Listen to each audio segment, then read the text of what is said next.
Was a pal that he even invited to his wedding, but now it looks like this particular pal could be doing battle for the one thing that this ex-royal truly needs, and that's success on the small screen. Let me explain. Hi, good morning, Neil Sean here in the very heart of London. I hope you're all keeping well. Nice to see you as ever. Listen, I don't know about you, but sometimes I was doing some research on people, and you look back at old stars, don't you, and you think to yourself, what happened to them?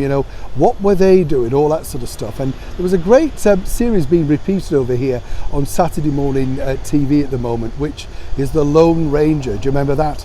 Hi-ho, Silver, Tonto, all of that. How enthralled were kids many years ago. The stories were so lame, but of course it was so easy to copy, wasn't it? When you think about it. And all kids, and well, big kids as well, like you and me, we all love Westerns, don't we? I know I do. And that got me looking at other people. Who remembers Gene Autry, the singing cowboy?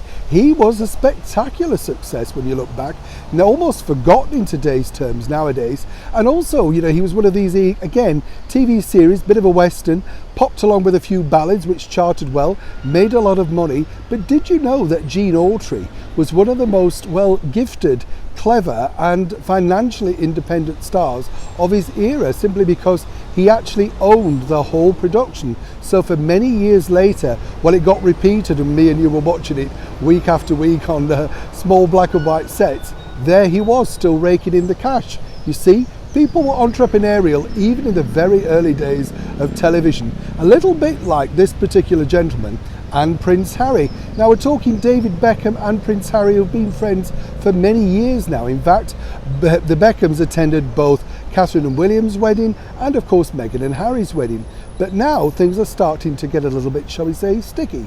This is all because David Beckham has signed a deal, preliminary anyway, for his own production company with a very similar idea to Prince Harry's Invictus Games, to go behind the scenes of his life, talk about exactly how he shot to fame, the successes, the downsides, the deals, the money-making schemes, and interviewing people right back from his early age. It's said to be a big success because obviously he has a huge worldwide following. In fact, he's possibly the early ones that came up with the word branding. Do you remember that in the early noughties? Well, David Beckham, as I say, was hoping to also get a possible royal connection, and it does look like Prince William would be happy to speak about David Beckham, his friendship and his glittering football career on camera, which then, when you think about it, is going to be very problematic, because that is a decision that would mean that really it'd be also difficult for Mr. Beckham to have Prince Harry on.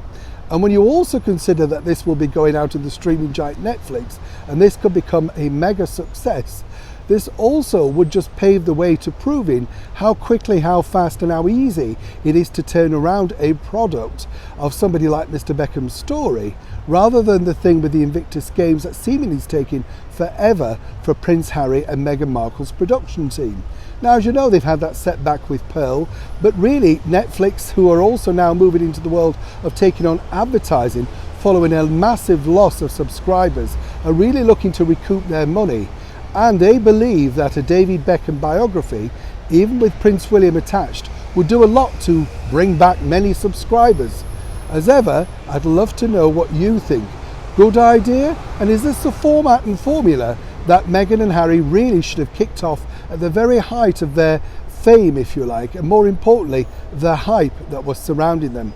Because seemingly, once again, Netflix are losing interest fast, as ever, allegedly, in the once royal couple, with their, well, shall we say, taking time to produce product in this very difficult, challenging, and more importantly, subscriber-led market. As ever, when I know more, you'll know more. Neil Sean in the very heart of London.